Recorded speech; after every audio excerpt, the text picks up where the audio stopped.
Friends, അപ്പോൾ ഇന്നത്തെ എൻ്റെ ഒരു ഡേ ഇൻ മൈ ലൈഫ് കണ്ടാലും ഇന്ന് രാവിലെ തന്നെ എൻ്റെ കുളിയൊക്കെ കഴിഞ്ഞിട്ട് സാധാരണ അങ്ങനെ കുളിച്ചിട്ടൊന്നുമില്ല അടുക്കള കയറാറുള്ളത്. ഇന്ന് പക്ഷേ കുറച്ച് നേരത്തെ കുളിയൊക്കെ കഴിഞ്ഞു. അങ്ങനെ രാവിലത്തേക്കുള്ള ബ്രേക്ക്ഫാസ്റ്റിൻ്റെ പരിപാടിയിലാണ്. അപ്പോൾ അതേ ദോശയാണ് ഉണ്ടാക്കണേ. പിന്നെ നമ്മൾ കുറച്ച് ദിവസമായി ബിരിയാണി ഉണ്ടാക്കാമെന്ന് വിചാരിക്കുന്നു കേട്ടോ. അപ്പോൾ ഇന്നും പറച്ചിൽ മാത്രമേ ഉള്ളൂ. അപ്പോൾ ഇന്ന് ബിരിയാണിയുടെ റൈസൊക്കെ മേടിച്ച് കൊടുത്തിട്ട് ഉണ്ടാക്കാനുള്ള പരിപാടിയിലാണ്. രാവിലെ തന്നെ അതിലേക്ക് വേണ്ട സാധനങ്ങളൊക്കെ അരിഞ്ഞ് വെച്ചിട്ടുണ്ട്. കഴിഞ്ഞ ദിവസം ഇവിടെ അമ്മ റേഷൻ്റെ അരി കൊണ്ടൊരു റൈസ് ഉണ്ടാക്കിട്ടോ, ഫ്രൈഡ് റൈസ് ഉണ്ടാക്കി. ഇങ്ങനെ ക്യാരറ്റും അതുപോലെ ബീൻസൊക്കെ ഇട്ടിട്ട് അപ്പോൾ അത് നല്ല ടേസ്റ്റ് ഉണ്ടായിരുന്നു. അപ്പോൾ രാവിലെ അതിലേക്കുള്ള സാധനങ്ങളൊക്കെ അരിഞ്ഞ് വെച്ചതിന് ശേഷം ദോശയൊക്കെ ആയപ്പോൾ ഞങ്ങൾ എല്ലാവരും കൂടി ചായ കുടിക്കാനിരുന്നു. ചായ കുടിക്കൽ കഴിഞ്ഞതിന് ശേഷം പിന്നെ ബാക്കിയുള്ള പണികൾ നോക്കാനാട്ടോ. ഓരോരുത്തരും ഓരോ പണിയിലാണ്. അപ്പോൾ എൻ്റെ മെയിൻ പണി എന്ന് പറഞ്ഞിട്ടുണ്ടെങ്കിൽ ഈ അടിച്ച് വാരി തുടയ്ക്കലാണ് കേട്ടോ. അങ്ങനെ അടുക്കളയൊക്കെ അടിച്ച് വാരി തുടച്ചതിന് ശേഷം ഞാൻ കയ്യും കാലും മുഖമൊക്കെ കഴുകിയിരിക്കരുത്. കാരണം രാവിലെ നേരത്തെ കുളി കഴിഞ്ഞതല്ലേ. എന്നാലും എല്ലാ പണികളും കഴിഞ്ഞിട്ട് വരുമ്പോഴേക്ക് വീണ്ടും വിയർക്കും. സാധാരണ അതുകൊണ്ട് എല്ലാ പണിയും കഴിഞ്ഞിട്ട് കുളിക്കാറുള്ളൂ. പക്ഷേ ഇന്നൊന്ന് നേരത്തെ കുളിച്ചു. പിന്നെ ഞാൻ വെറുതെ ഒന്ന് പൊട്ടൊക്കെ കുത്തി മുടിയൊക്കെ കെട്ടി റെഡി ആയിട്ടോ. അത് കഴിഞ്ഞപ്പോൾ പിന്നെ ബെഡ്ഷീറ്റൊക്കെ ഒന്ന് മാറ്റി വിരിച്ചു കേട്ടോ. അതിൻ്റെ താഴെ ഒരു ബെഡ്ഷീറ്റ് കിടക്കുന്നുണ്ട്. അത് ജസ്റ്റ് നമ്മൾ കവർ പോലെ ഇടുന്നതാണ്. അപ്പോൾ അതിൻ്റെ മുകളിൽ ഒരു ബെഡ്ഷീറ്റും കൂടെ വിരിക്കുകയാണ്. പിന്നെ വീട്ടിലിതേ ചേച്ചിയും കുട്ടികളൊക്കെ വന്നിട്ടുണ്ട് കേട്ടോ. ചേച്ചിന്ന് ഞാൻ പറയുന്നത് എൻ്റെ ഹസ്ബൻഡിൻ്റെ അനിയത്തിയാണ് കേട്ടോ. ഞാൻ ചേച്ചിന്നാണ് വിളിക്കുക. എന്നേക്കാൾ മൂത്തതായതുകൊണ്ട് ഞാൻ ചേച്ചിന്നാണ് കേട്ടോ വിളിക്കാം.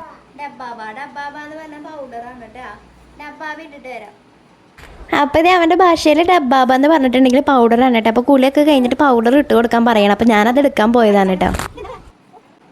അങ്ങനെ ഇത് ഞാൻ പൗഡറൊക്കെ ഇട്ട് കൊടുത്തിട്ട് ആൾക്ക് അതൊക്കെ ഇടാൻ ഭയങ്കര ഇഷ്ടമാണ്. പൗഡർ ഇടാനും കണ്ണ് ചെയ്ത് പൊട്ടുകുത്തുക പുരുക ചെയ്ത് ഇതൊക്കെ ഭയങ്കര ഇഷ്ടമാണ് കേട്ടോ. അതിനൊക്കെ ഇങ്ങനെ ഇരുന്ന് വരും. അപ്പോൾ അതൊക്കെ ഇട്ട് കൊടുത്തോട്ടോ ഞാൻ.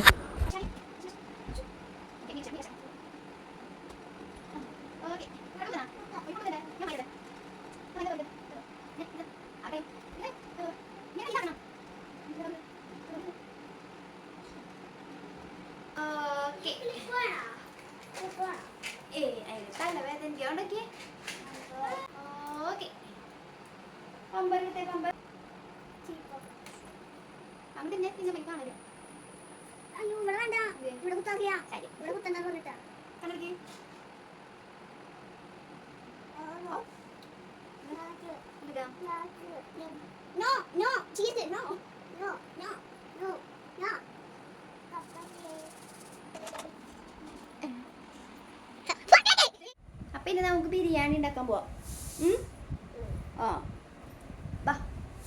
അമ്മാമ്മ അവിടെ ബിരിയാണി ഉണ്ടാക്കാൻ തുടങ്ങിയിട്ടുണ്ട്. അപ്പൊ നമുക്കിന്ന് ബിരിയാണി ഒക്കെ ഉണ്ടാലോ.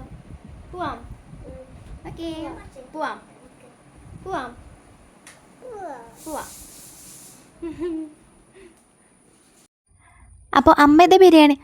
അപ്പോൾ അമ്മ ഇത് റൈസിലേക്ക് ആവശ്യമുള്ള എല്ലാ സാധനങ്ങളും വേവിച്ച് വെച്ചിട്ടുണ്ട് കേട്ടോ. പിന്നെ അതിലേക്ക് കുറച്ച് വെളുത്തുള്ളിയൊക്കെ നന്നാക്കിയിട്ടുണ്ടായിരുന്നു. അപ്പോൾ ഞാനും അമ്മയും കൂടിയിട്ട് നന്നാക്കിക്കൊണ്ട് നിൽക്കുമ്പോഴത്തേ ചേച്ചി കുളിയൊക്കെ കഴിഞ്ഞിട്ട് വന്നിട്ടുണ്ടായിരുന്നു. പിന്നെ അതിലേക്കുള്ള ആ ഉള്ളിയും വെളുത്തുള്ളി ഇഞ്ചി പച്ചമുളക് പേസ്റ്റ് വേണമല്ലോ. അപ്പോൾ അതൊന്ന് മിക്സിയിലിട്ടിട്ട് അരച്ചെടുത്തു. പിന്നെ ഇവിടെ എപ്പോഴും ബിരിയാണി വയ്ക്കുമ്പോൾ നമ്മളിതേ കുക്കറിലാണ് വെക്കാറുള്ളത്. ആദ്യം ഇതേ കുക്കറിലേക്ക് ആ മസാലക്കൂട്ട് ഒന്ന് നെയ്യിൽ വറുത്തെടുക്കുകയാണ് കേട്ടോ. അതിൻ്റെ പച്ചമണം ഒന്ന് മാറുന്ന സമയത്ത് സവാള ഇടാം. എന്നിട്ട് അത് നല്ലോണം ഇങ്ങനെ ഇളക്കിക്കൊണ്ട് നിൽക്കണം കേട്ടോ. പിന്നെ നമ്മൾ എത്ര ഗ്ലാസ് അരിയാണോ എടുത്തത് അതിൻ്റെ ഇരട്ടി വെള്ളം ഒഴിച്ചിട്ട് വേണം അരി ഇടാനായിട്ട്. അതിൻ്റെ ഇടയിൽ ഇത് നറുനീണ്ടി സർബത്തില്ലേ അത് ഉണ്ടാക്കിയിട്ട് അത് ഇവിടെ ഇരിക്കുന്നുണ്ടായിരുന്നു.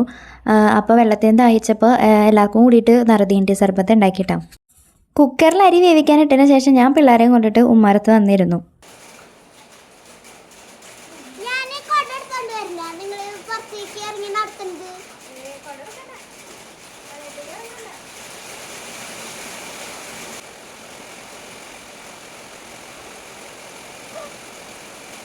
അവിടുന്ന് 10-20 മിനിറ്റ് കഴിഞ്ഞപ്പോഴത്തേക്കും നമ്മുടെ റൈസ് വെന്തിട്ടുണ്ട് കേട്ടോ. 20 മിനിറ്റ് മതിയാവും.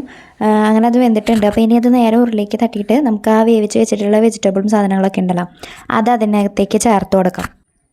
അപ്പോൾ ഇതാണ് നമ്മൾ ഇന്ന് ഉണ്ടാക്കിയ റൈസിൻ്റെ ഒരു ലുക്ക് കേട്ടോ. നല്ല കളർഫുൾ ആയിട്ടുണ്ട്. പച്ച, വെള്ള, ഓറഞ്ച് എല്ലാം കൂടി നിറഞ്ഞിട്ടുള്ളൊരു പച്ചക്കറി സമൃദ്ധമായിട്ടുള്ളൊരു റൈസ് ഇവിടെ റെഡി ആയിട്ടുണ്ട്. അപ്പോൾ നല്ല ടേസ്റ്റ് ഉണ്ടായിരുന്നു കേട്ടോ കഴിച്ചപ്പോൾ.